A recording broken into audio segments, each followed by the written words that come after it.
After 1974, the rules of retirement changed, and suddenly it forced E's and S's into the I quadrant with no financial education, and they started to put their money into these retirement plans. And suddenly, voila, a whole new industry was born called financial planners. And today, it takes 30 days to become a financial planner. It still takes a year and a half to become a massage therapist.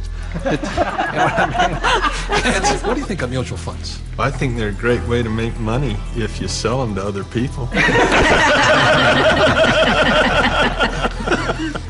Well, I think it's one of the worst places a person could put money. They really do. They make other people rich. You know, hidden fees, expense ratios, and you talk about the law of compound interest. Well, there's the law of compound expenses.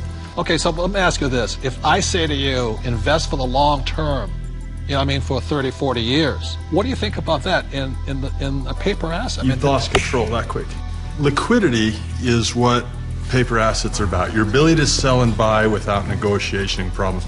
And so the moment you say, I'm going to buy this, I'm going to hold Enron, I'm going to hold WorldCom, and I'm going to hold, you know, GM, and I'm going to hold United Airlines, and well, you can just go on and on. How about Pan Am?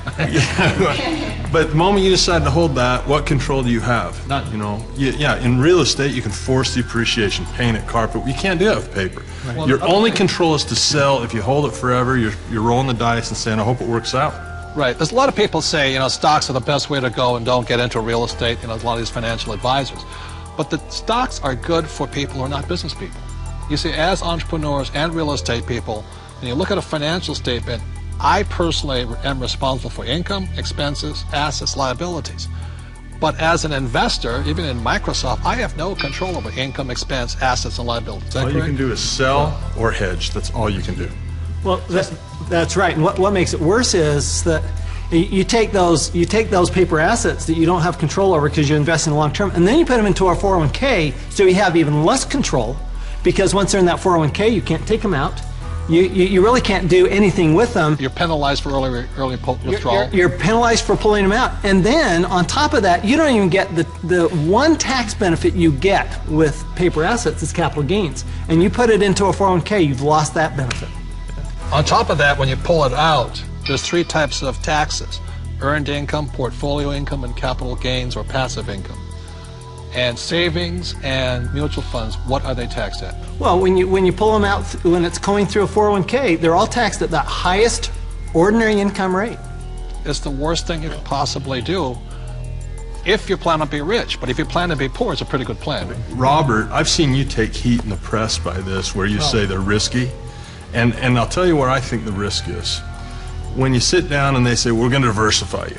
You know, that way if one company goes down, you got all these other companies to buoy you up. And that's fine for a non-systematic type thing, but a system-wide problem, it does not protect us if the system breaks down. Because it's not diversification. Yeah, it's more fragile now than I think it ever has before. And I think these people saying, well, I'm well diversified. They're not well diversified. You diversify across asset classes, not just in bunches of stocks, in my opinion anyway. So the problem here with diversification, it doesn't protect you from a crash. Right. And it's not diversification anyway. And Warren Buffett, the world's greatest investor, reportedly, says diversification is something like it's protection from ignorance. Right. But it's ignorance from both the person selling you the plan as well as you who invest in the plan. But this is the biggest thing that really bugs me. When Kenny and I buy real estate, we always buy insurance, don't we? Yeah. And then when we drive a car, we have insurance. Right? Is there insurance for mutual funds? Well, not for the average person. No. I mean, is there insurance on your 401k that what you put in will be there when you retire? And which is more likely to burn down in the next 5 years, your home or your 401k? And I'll say it again. We all drive cars with insurance, hopefully. We have houses with insurance. When we buy real estate, we have insurance. Our companies have insurance. But the 401k, all these retirement plans, there's no insurance on them. So if it crashes, they lose everything, and the mutual fund companies walk away with the money. And that's a higher level of education, because most people don't know how to hedge that. Nope. They don't know how. I mean, it's possible, but if you interview the average person, yeah, that's what we teach. That's what our advanced courses teach, is how to play the average game. person, I liked what your comment said. If you poll the average person, you say, tell me the difference. This is a very basic question. What is the difference between a defined benefit pension plan and a contribution plan Most of the people I talk to do not know that difference, and that is not a minor thing. That is a major deal. Time out. This is a very important point. See, in 1974, the rules of retirement changed. Prior to 1974, most people, like my parents, had a defined benefit pension plan. What that meant was that they received a paycheck for life. After 1974, the entire world started shifting onto defined contribution pension plan. What you put in is all you get back. And that's why these defined contribution plans, so many people are terrified of running out of money in retirement, simply because with a defined contribution plan, you can lose everything in the market crash, or you can run out of money before you die.